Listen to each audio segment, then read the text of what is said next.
Si votre live manque de rythme, que le timing n'est pas respecté et que vous improvisez pour combler les vides, c'est souvent qu'il vous manque un conducteur. Et justement, aujourd'hui, nous allons voir pourquoi il est indispensable. C'est parti!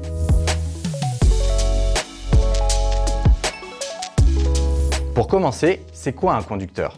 C'est tout simplement le déroulé de votre live ou de votre événement. C'est un document qui permet de piloter les prises de parole, anticiper les mouvements plateau, diffuser les éléments graphiques au bon moment et surtout maîtriser le timing et le rythme de votre live. Concrètement, qu'est-ce qu'on y trouve dedans?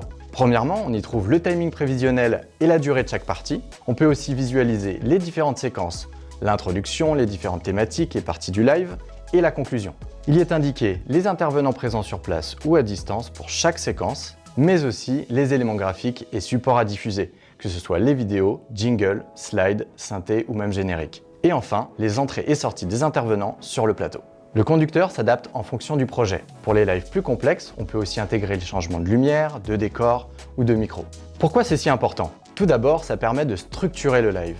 Le conducteur permet la gestion des moments clés et des transitions en adaptant la musique, les jingles et les changements de caméra en fonction de la prochaine séquence. Il aide à coordonner les rôles entre le présentateur, le réalisateur et la modération. Ça aide toute l'équipe à être synchronisée. Il permet de rebondir en cas d'imprévu et d'éviter la panique en direct, de tenir et respecter le timing initialement prévu et surtout, ça garantit un live fluide et professionnel. Le présentateur sait exactement quoi dire et quand. Le réalisateur sait à quel moment lancer un jingle ou une vidéo. Et le topper, qui est le chef d'orchestre, coordonne l'ensemble de l'équipe au même rythme et sans stress. Sans conducteur, c'est un peu comme improviser un spectacle sans répétition.